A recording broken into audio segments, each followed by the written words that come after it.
All right, guys, so we're gonna do the arm bar from the mount. So normally we show it like to do it sort of slow and controlled. So think about it. There's a proactive way where you make it happen. So I grab his arm, I isolate it, I trap it, I control everything as I do it. And you get in the arm bar.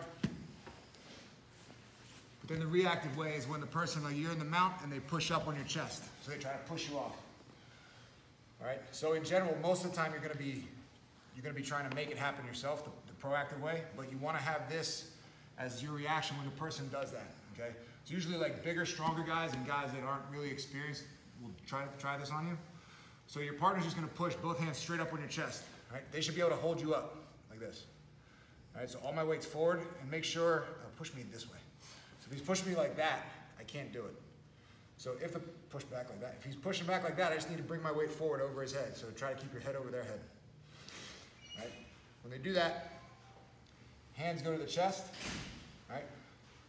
I'm going to be supported by his hands, not necessarily my hands. My hands are just kind of like a pivot point. Right? Your weight's going to come off the floor. The most important part is just this first step where I step one leg up and I get into this position. Right? But it should all, eventually it's all going to look like one move. So first it's going to go here, sit all your weight on your hamstring on their chest, bring the leg over, sit back, hug the arm to your chest, lay back and pull your heels in.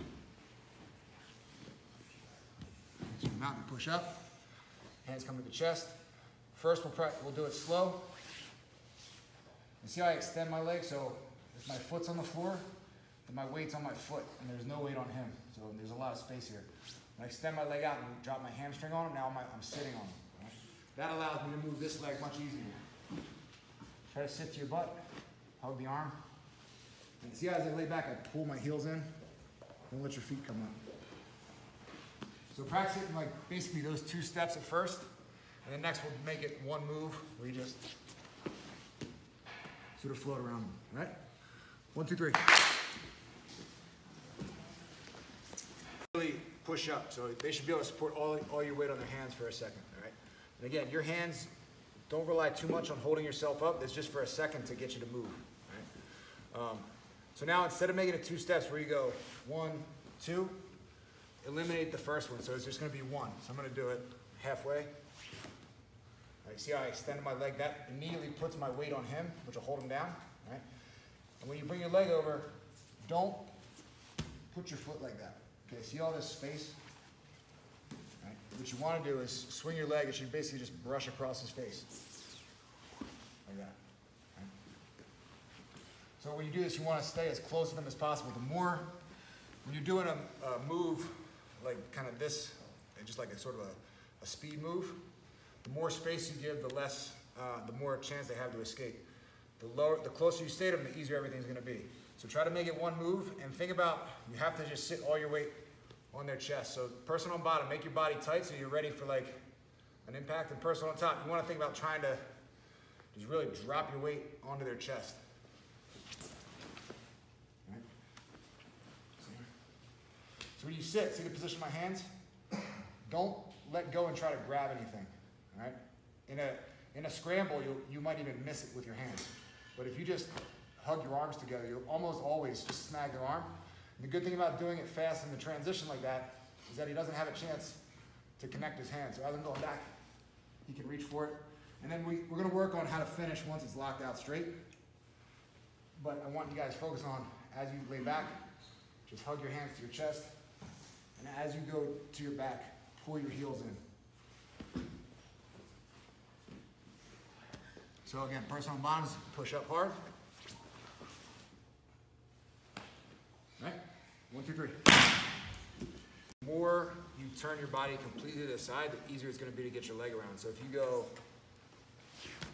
see how I'm facing over towards Chi-Chi over there? So now the angle of my body's like this. So bringing my leg over is kind of clunky. Right? It's short. But if I turn to face Steve when I do this, like my leg will come over real smooth and tight to his head. So focus on turning completely to the side when you do it. And just each time you do it, even if you're starting off a little bit slower, like here and then swinging over, each time you do it, try to eliminate like the time you're touching the ground. Right? And just be confident that, you know, you're only like that far off the ground, so you're not gonna fall and hit your head. And try not to fall backwards. Try to just land on your butt, like sitting straight up. All right. So it's rarely a good idea when you go for an armbar to go like that.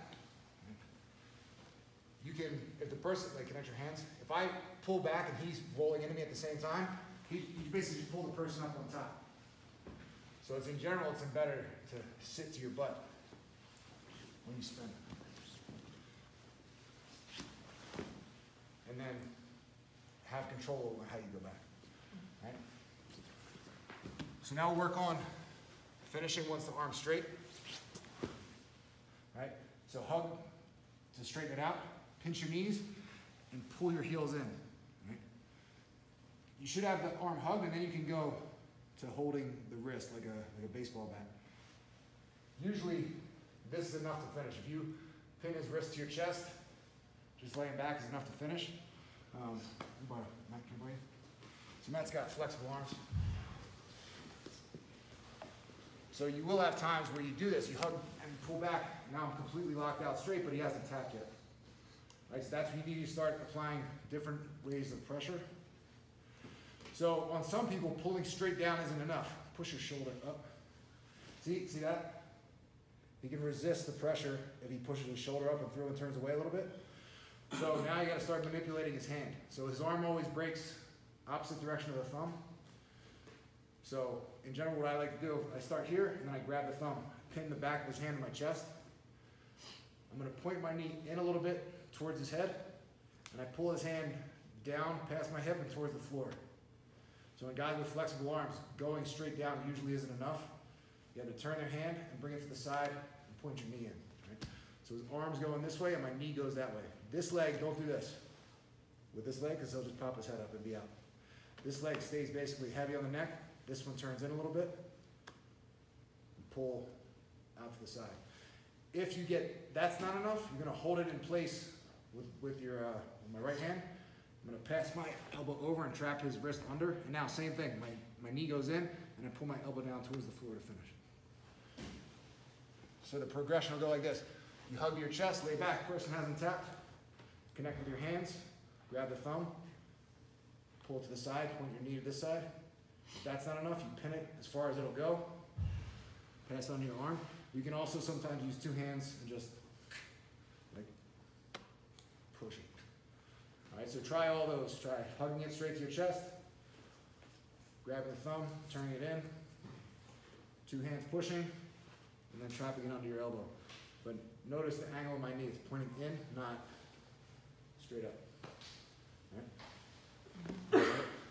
I'm good. 1, 2, 3.